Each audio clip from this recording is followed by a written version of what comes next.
I think the title is somewhat misleading, because if you open the newspapers, you think that the entire issue is only a burden and a catastrophe. Feindbild, Flüchtling. This is probably the best title for the discussions, and we have about 400 million adult people in the EU who are all experts on the refugee crisis. Above all, those who don't pay or don't contribute to the resolution of this incredible, difficult problem. I would start with ourselves when we talk about refugees. Because, of course, the problem of refugees has political dimensions, but it also has a human dimension. And I believe if we don't treat other humans as humans, we become beasts. We ourselves become beasts. So we basically, each time think about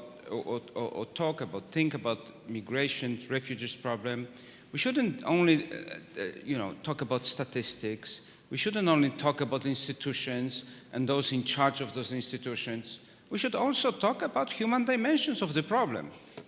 Well, if I want to be blunt, I would say that the European Union is not very good at risk sharing and burden sharing, whether it is about financial problems, whether it is about common other challenges, about the neighborhood, people who come from our neighborhood in large numbers, and of course require a large amount of assistance, which surely, if the integration succeeds, would pay off not only socially, but also in economic terms in the long run.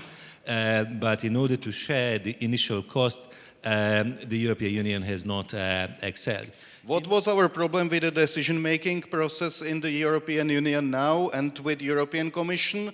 Voluntary quotas. Because mathematically, logically, you cannot decide in the Brussels that Eritrean will be sent to live in the Czech Republic if he doesn't want to live in the Czech Republic because all his cousins are in Berlin, and at the same time you keep Schengen borders open, because what happens is exactly what is happening day by day by day. If you let it to him, you take him from Italy, place him to Prague, tell him welcome, and he says, yes, where is Berlin? And he disappears in 48 hours.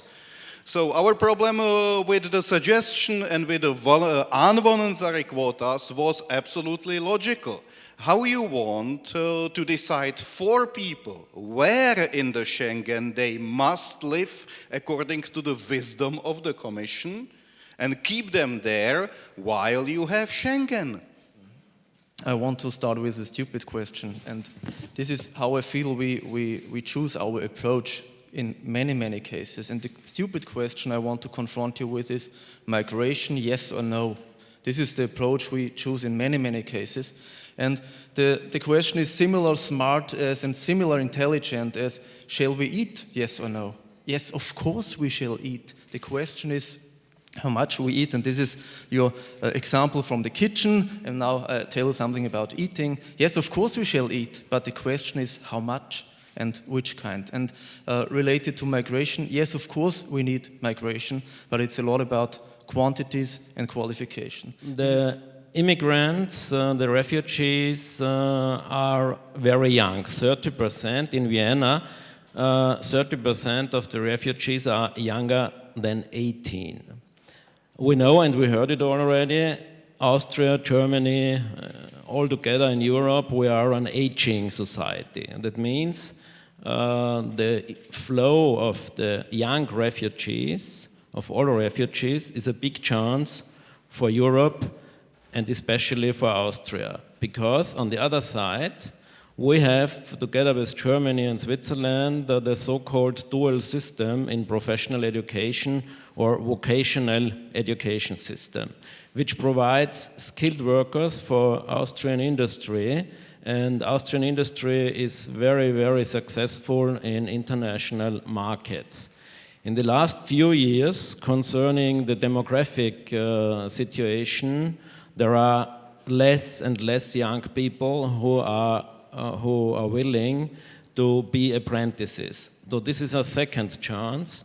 if we are successful in educating the people, not only the young, but the people who are coming to Austria and who want to stay with us, then there's the big chance for growth. I think what we need, we talk a lot about integration.